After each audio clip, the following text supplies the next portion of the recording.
Nous avons décidé, avec le Président de la République, qu'un projet de loi sera soumis au Parlement début janvier, notamment pour transformer le pass sanitaire en pass vaccinal et durcir les conditions de contrôle et de sanction contre les faux passes.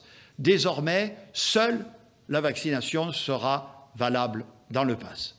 Nous assumons de faire peser la contrainte sur les non-vaccinés, car les services de soins critiques et de réanimation de nos hôpitaux sont remplis, pour l'essentiel, de personnes non vaccinées. Pour mieux nous préparer et nous protéger, nous devons donc prendre de nouvelles dispositions.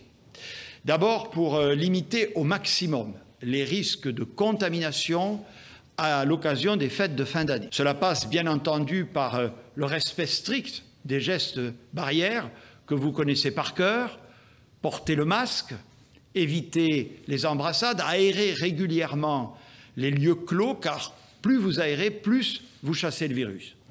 Cela passe par une recommandation simple que notre conseil scientifique rappellera dans un avis publié demain. Plutôt qu'un nombre précis, 6, 8 ou 10, appuyons-nous sur un principe de bon sens. Moins on est nombreux, moins on prend de risques.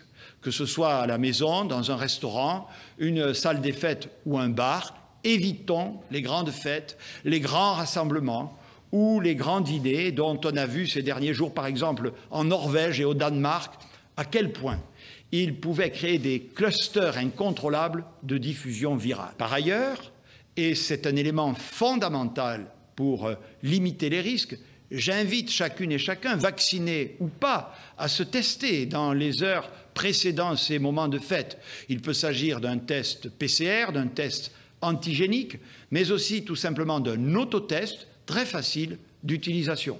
Pour ce qui concerne les grands rassemblements et événements en extérieur, notamment le soir du 31 décembre, les préfets interdiront les regroupements sauvages, la consommation d'alcool sur la voie publique et inviteront les municipalités à renoncer à l'organisation de grands rassemblements sur la voie publique, notamment les feux d'artifice ou les concerts, particulièrement quand ils se traduisent par de fortes concentrations et ne permettent ni distanciation ni respect des gestes barrières.